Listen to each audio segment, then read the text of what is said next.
تو آپ نے فرمایا امانت کے ادا کرنے کا وقت آیا ہے. جس کو اللہ نے آسمانوں زمینوں پہاڑوں پر پیش کیا ان اس کے اٹھانے سے معذوری کر دی اور میں اس امانت کو اٹھا رہا ہوں. حضرت عبداللہ بن زبیر گھر میں نماز پڑھ رہے تھے کہ اتنے میں ایک سانپ آیا اور ان کے چھوٹے بچے کے جسم کے ساتھ لپٹ گیا. گھر میں شور مچ گیا. لوگوں نے بڑی کوشش سے سانپ کو مارا. حضرت عبداللہ بن زبیر نماز سے فارغ ہوئے. پوچھا شور کیا تھا؟ ان کی بیوی نے کہا اللہ پر رحم کرے، آپ کے بچے کی جان جانے والی تھی اور آپ کو خبر ہی نہیں تھی. آپ نے فرمایا اگر میں ادھر توجہ دیتا تو نماز کیسے باقی رہتی. اللہ اکبر. امام راضی یہ ساری صحابہ کی مثالیں دے کر اس کی تفسیر میں کہتے ہیں یہ چیزیں خلاف قیاس نہیں ہیں. اگر زنان مصر نے اس نے یوسف کو دیکھ کر اپنے ہاتھ کاٹ لیے تو جو بندہ اپنے خالق حقیقی کے حسن میں مستغرق ہو تو اسے اپنے جسم کے ٹکڑے ہوتے ہوئے کیسے پتہ چلے گا؟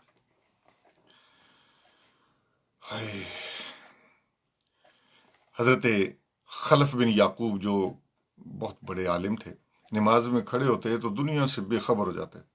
بعض اوقات مکھیاں ان کے چہرے پر بیٹھ جاتی تو ذرا بھی حرکت نہ کرتے، نہ ہاتھ ہلاتے، ان کو خبر ہی نہ ہوتی. کسی نے پوچھا کیا نماز میں مکھیاں آپ کو تنگ نہیں کرتی؟ فرمایا فاسق لوگ حکومت کے کوڑے کھاتے ہیں اور حرکت نہیں کرتے بلکہ فخر سے بتاتے ہیں کہ میں نے اتنے کوڑے کھائے اور میں ہلاک نہیں ہوا، تو میں اپنے رب کے سامنے کھڑا ہوں اور ایک مکھی کی وجہ سے حرکت کروں. امام اعظم ابو حنیفہ رحمۃ اللہ علیہ جو ہمارے امام ہیں نماز پڑھ رہے تھے، سانپ چھت سے گرا، لوگ ادھر ادھر بھاگے مگر آپ نماز میں مشغول رہے. یہ ہے نماز کہ مومن کی قد افلح المومنون، کامیاب ہوئے مومن. ان کی جو پہلی صفت ہے وہ ہے الذین هم فی صلاتہم خاشعون.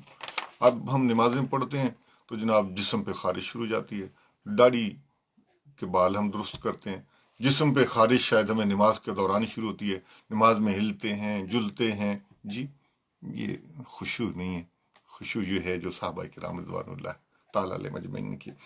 اچھا نماز میں خشوع یہ ہے ظاہری کہ نمازی کے اعضاء نماز میں پرسکون ہو، وہ اپنے لباس داڑھی اور دیگر اعضاء سے کھیلتا نہ ہو، دائیں بائیں نظریں گھمانے کی کوشش نہ کرے اور ہر رکن کو ٹھہر ٹھہر کر ادا کرے. اور باطنی خشوع یہ ہے کہ وہ تمام امور جو نماز کے خشوع اور حضور قلب میں مخل ہوں انہیں نماز سے پہلے دور کر لیا جائے. مثلا بھوک لگی ہے پہلے کھانا کھا لیا جائے، اگر سردی یا گرمی لگ رہی ہو تو پہلے ان کے دفاع کا بندوبست کر لیا جائے، اگر جوتا یا کوئی دوسرا سامان غیر محفوظ ہے تو اس سے حفاظت کا انتظام کیا جائے تاکہ دوران نماز دل و دماغ میں نماز ہی کی طرف متوجہ ہو. پھر بندہ اگر نماز پڑھتے ہوئے قرآنی آیات پر غور کرے، اس کے معنی پر غور کرے تو اس سے بھی نماز کے اندر خشوع و خضوع یہ پیدا ہو جاتا ہے. تو یہ مومن کی پہلی صفت بیان ہوئی. ان کی دوسری صفت یہ بیان ہوئی فرم والذین هم لفروجہم حافظون، اور جو اپنی شرمگاہوں کی حفاظت کرتے ہیں. مومنین کی یہ صفت ہے جو اللہ رب العزت نے قرآن حکیم کے اندر بیان فرمائی. اللہ اکبر. نبی کریم صلی اللہ علیہ وسلم کی ایک حدیث ہے، حضور نے صرف اپنے دور میں صحابہ کرام کو جنت کی خوشخبریاں نہیں دی ہیں، عشرہ مبشرہ کو. جی حضور نے فرمایا میرے ابو بکر جنت میں، عمر جنت میں، عثمان جنت میں، علی جنت میں. کئی صحابہ کی جنت حضور نے دیکھی معراج پہ دنیا میں آ کر بتائی. اپنے بعد میں آنے والے غلاموں سے کہا کہ میں تمہیں جنت کی ضمانت دیتا ہوں. میں یضمن لی، جو مجھے دو چیزوں کی ضمانت دے دے، ما بین لحیہ ہے و ما بین رجلہ ہے، جو اس کے دو جبڑوں کے درمیان ہے، اپنی زبان کی حفاظت کرنا. زبان کی ضمانت دے مجھے. ہم لوگ جھوٹ بولتے ہوئے، منافقت کرتے ہوئے، خوشامد کرتے ہوئے باز نہیں آتے، تو یہ زبان تباہی کر دیتی ہے بندے کی. تو فرمایا زبان کی حفاظت کرو اور اپنی شرمگاہ کی حفاظت کرو. جو ان دو چیزوں کی میں محمد رسول اللہ کو ضمانت دے دے، ازمن اللہ الجنہ، میں محمد رسول اللہ اس کو جنت کی ضمانت دیتا ہوں، یہ قیامت تک آنے والے لوگوں کے لیے. تو یہ قرآن نے مومنین کی یہ صفت بیان کی. اچھا، اس کا ایک مفہوم یہ ہے کہ مومنین اس بری صحبت، برے دوستوں اور برے کاموں سے دور رہتے ہیں جو انہیں زنا اور بے حیائی کے کاموں میں مبتلا کر دیں، جیسے حیا سوز گانے سننا، فلم دیکھنا، نامحرم عورتوں کے ساتھ تنہائی میں بیٹھنا. یہ ساری چیزیں یہ مومن کے لیے ممنوع قرار دی گئی. اگلی ان کی یہ صفت بیان ہوئی، فرمایا والذین هم لاماناتہم وعہدہم راعون، اور جو اپنی امانتوں اور وعدوں کی پاسداری کرتے ہیں. وعدہ اگر کیا جائے کسی سے، پھر کچھ بھی ہو جائے اس کو پورا کرنا. اور والذین هم علی صلاتہم یحافظون، اور جو اپنی نمازوں کی حفاظت کرتے ہیں. اولئک هم الوارثون، وہی لوگ وارث ہیں. الذین یرثون الفردوس، جنت الفردوس کے وارث ہوں گے. ہم فیہا خالدون، وہ اس میں ہمیشہ رہیں گے. مومنین کی پانچویں اور چھٹی صفت یہ ہے کہ امانت کی ادائیگی، وعدے کی پاسداری. یاد رہے کہ یہ پاؤں، یہ آنکھیں، کان، دیگر اعضاء ہمارے پاس اللہ تعالیٰ کی دی ہوئی امانت ہے. ہم انہیں اللہ کی مرضی کے خلاف استعمال نہیں کر سکتے، ورنہ ہم امانت میں خیانت کریں گے. تو اللہ سے خیانت سب سے بڑی خیانت ہے. اس کے بعد عوام المسلمین کی اجتماعی امانت، مثلا سرکاری املاک ہیں، اموال میں، ان میں خیانت کا درجہ سب سے بڑا ہے. افسوس، آج ہمارے نام نہاد مسلم حکمران، سرکاری افسران، سرکاری خزانوں کو دونوں ہاتھوں سے بقدر ہمت لوٹ رہے ہیں. یہ حقوق العباد میں سب سے بڑی خیانت ہے. اس کے بعد کسی مسلم یا غیر مسلم کی انفرادی امانت میں خیانت کا درجہ ہے، جبکہ وعدے کی پاسداری میں بھی آج مسلمانوں کی حالت بڑی نازک ہے. اچھا، مومنین کی جو صفت ہے ساتویں، وہ یہ ہے کہ نمازوں کی حفاظت کرتے ہیں. اس سے مراد یہ کوئی ایسا عمل نہ کیا جائے جس سے نمازیں ضائع ہو جائیں. مثلا دکھاوے سے نمازیں اور دیگر نیکیاں برباد ہو جاتی ہیں. اسی طرح دوسرے کی غیبت کرنے، ان کا مال کھانے اور ان کی دل آزاری کرنے سے بھی نیکیاں ضائع ہو جاتی ہیں. حدیث میں ہے، جس نے نماز روزے کے ساتھ لوگوں سے دھوکہ دہی، گالی گلوچ، تہمت زنی کی، اس کی نیکیاں لوگوں میں بانٹ دی جائیں گی. اگر اس سے حساب برابر نہ ہوا تو لوگوں کے گناہ اس کے کھاتے میں ڈال دیے جائیں گے. نبی کریم صلی اللہ تعالیٰ علیہ وآلہ وسلم نے ایک دفعہ صحابہ سے یہ سوال کیا کہ میرے صحابہ، اللہ اکبر، حضور نے کیسی تربیت کی اپنے صحابہ کی. اللہ اکبر. حضرت ابو ہریرہ کہتے ہیں کہ ہر انسان کی دو منزلیں بنائی گئی ہیں، ایک جنت میں، ایک دوزخ میں. جب کوئی شخص کفر پہ مر کر دوزخ میں چلا جاتا ہے تو اہل جنت اس کی جنتی منزل کے وارث ہو جاتے ہیں. اور بعض حدیث کے مطابق جب کوئی ایمان پہ مرتا ہے تو اس کی جہنمی منزل کفار کو دے دی جاتی ہے. حضور علیہ السلام نے فرمایا کہ جس نے اپنے وارث کو میراث سے محروم کیا وہ جنتی وراثت سے محروم ہو جائے گا. جی، اپنی وراثت سے اپنی اولاد کو، بالکل اپنی بچیوں کو محروم کر دینا، یہ بھی بندہ مومن کی شان نہیں ہے. ٹھیک ہے جی. اس کے بعد ہم آیت نمبر 97 کی طرف جاتے ہیں. یہ ہے وَقُلْ رَبِّ أَعُوذُ بِكَ مِنْ هَمَزَاتِ الشَّيَاطِينِ وَأَعُوذُ بِكَ رَبِّ أَنْ يَحْضُرُونِ. نبی علیہ السلام نے شیطانی وسوسوں سے، خود تو محفوظ ہے نا، لیکن حضور نے اپنی امت کو تعلیم دینے کے لیے ہمیں یہ بتایا اور دعائیں سکھلائیں. چنانچہ آپ شیطانی وساوس سے بچنے کی کثیر دعائیں کرتے تھے. نبی علیہ السلام نے صحابہ کو یہ دعا بھی سکھائی کہ نیند میں اگر ڈر جائیں تو یہ دعا مانگنی چاہیے۔ حضرت خالد بن ولید نے عرض کی ایک دفعہ، یا رسول اللہ، میں رات کو خواب میں ڈر جاتا ہوں، تو حضور نے فرمایا کہ یہ قرآن حکیم کی 2 آیتیں پڑھ لیا کرو، اللہ تعالیٰ نیند میں ڈر ختم کر دے گا۔ اور یہ 2 آیتیں آپ ذہن میں رکھ لیجئے، سورہ المومنون کی آیت نمبر 97 اور 98۔ اس کے بعد ہم آتے ہیں جی سورہ نور کی طرف۔ یہ بڑی فضیلت والی صورت ہے۔ نبی کریم صلی اللہ علیہ وسلم نے فرمایا کہ اپنے بچوں کو سورہ مائدہ اور اپنی بچیوں کو سورہ نور کی تعلیم دو۔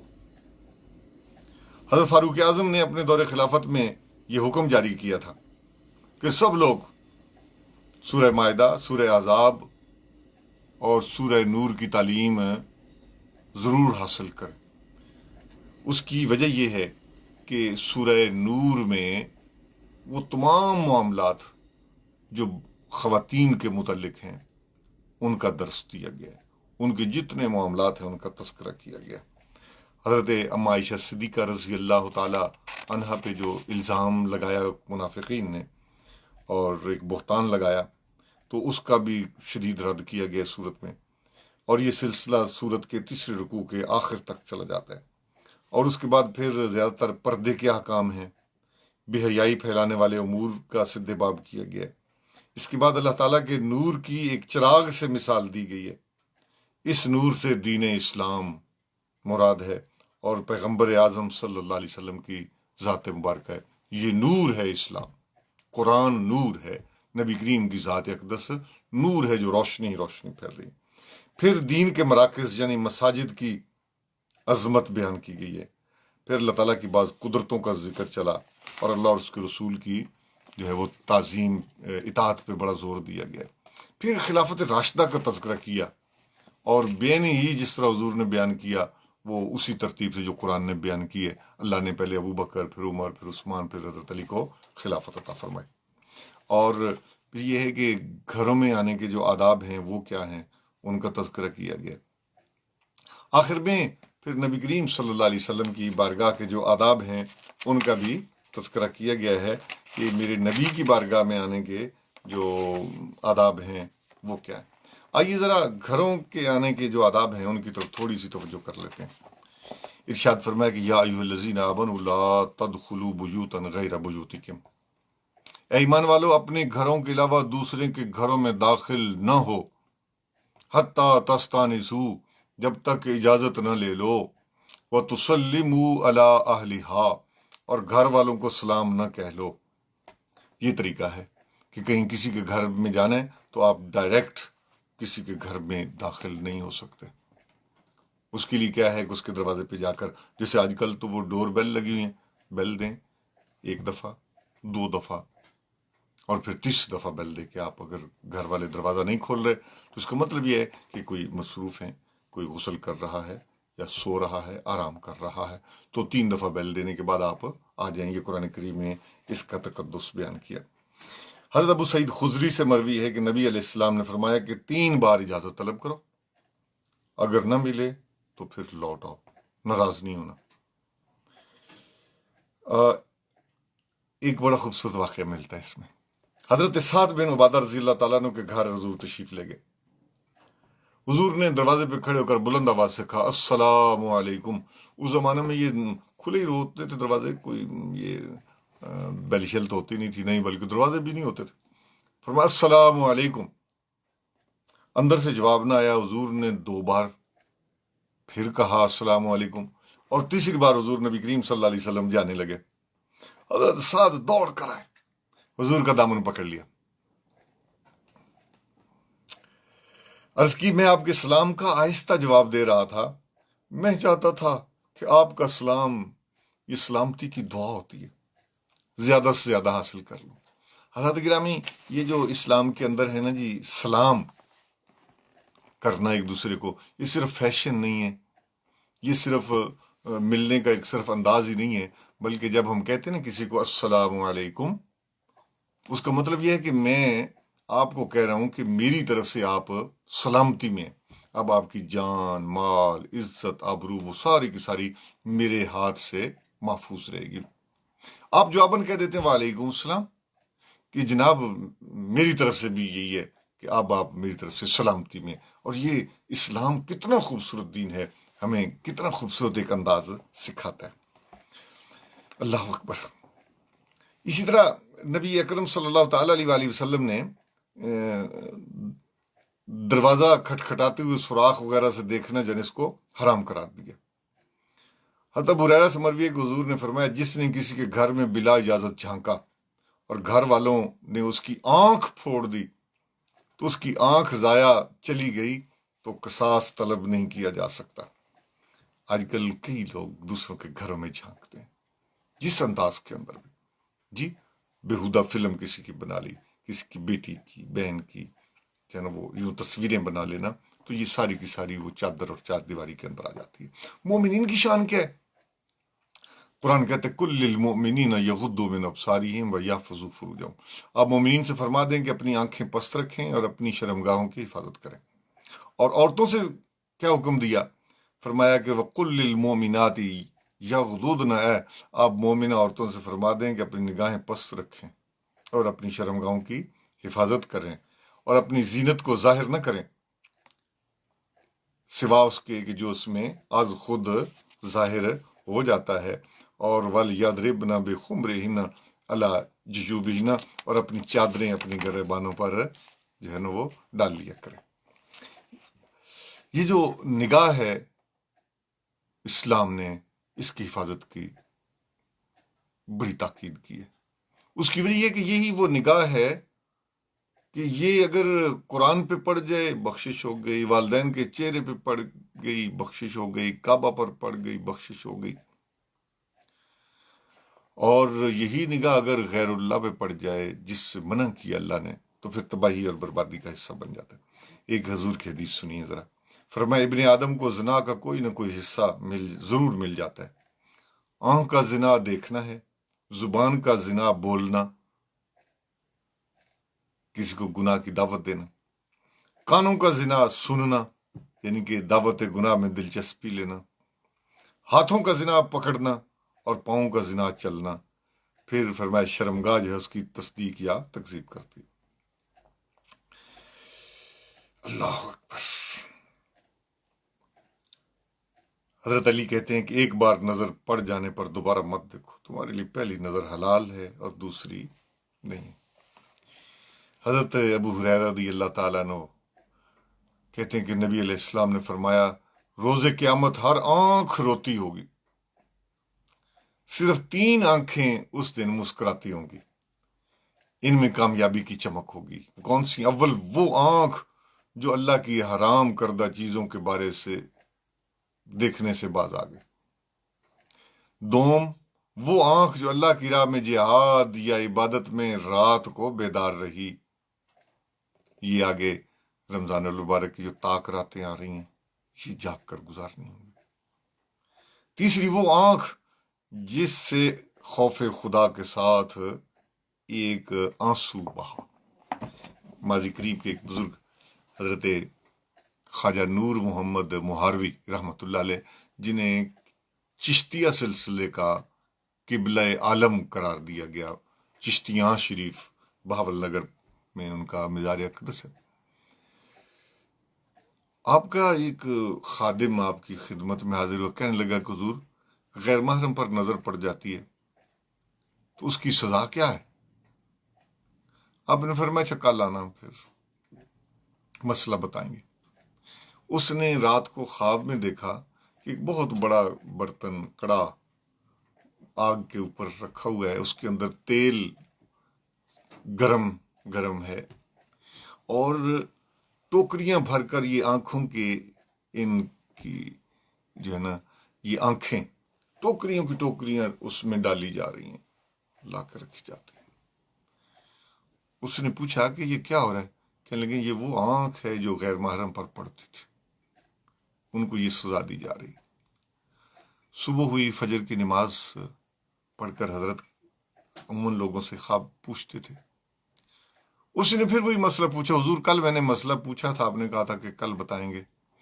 حضرت خواجہ نور المحاروی رحمۃ اللہ علیہ فرمانے لگے جو رات کو دیکھا ہے اس پہ یقین نہیں آیا. حضرت گرامی آنکھوں کی حفاظت کرنا، نگاہوں کا خیال کرنا، زبان کا خیال کرنا، ہاتھ کا. اس لیے نبی کریم صلی اللہ علیہ وسلم فرمایا کہ اپنے بچوں کو سورہ مائدہ، اپنی بچیوں کو سورہ نور یہ سکھائیں. اللہ رب العزت ہمیں قرآن حکیم پر عمل پیرا ہونے کی توفیق نصیب فرمائے. اللہم صلی وسلم دائما ابدا علی حبیبک خیر الخلق کلہم یا رب بالمصطفیٰ بلغ مقاصدنا واغفر لنا ما مضی یا واسع الکرم. پاک پروردگار قرآن حکیم کو پڑھنے، سمجھنے اور عمل کی توفیق عطا فرما. رمضان المبارک کی مقدس ساتیں جو باقی ہیں ان میں اپنی بندگی کی توفیق نصیب فرما. قرآن حکیم کو بار بار پڑھنے کی توفیق عطا فرما. میرے مالک قرآن سے تعلق مضبوط کرنے کی توفیق عطا فرما. پروردگار عالم ہماری بخشش فرما، ہماری بخشش فرما. کوتاہیوں کو معاف فرما. ہماری مسجدوں کو دوبارہ آباد فرما. یا اللہ ہم سے راضی ہو جا، اپنے حبیب کا واسطہ ہم سے راضی ہو جا. یا اللہ یہ سارے عیب ہمارے اندر پائے جاتے ہیں، مومنین کی صفات یا اللہ وہ ہمارے اندر نہیں پائی جا رہی. کرم فرما، کرم فرما اپنے حبیب کا واسطہ. یا اللہ ہم گنہگار ہیں، یا اللہ ہمارے گناہوں کو معاف فرما، ہماری غلطیوں کو معاف فرما. اے پروردگار جو پریشان ہیں ان کی پریشانیوں کو دور فرما. اے پروردگار اپنے حبیب کے وسیلہ جلیلہ سے کرم کی نگاہ فرما دے. سمعنا واطعنا غفرانک ربنا والیک المصیر. صلی اللہ علیہ وسلم محمد وآلہ وصحبہ برحمتک یا ارحم الراحمین.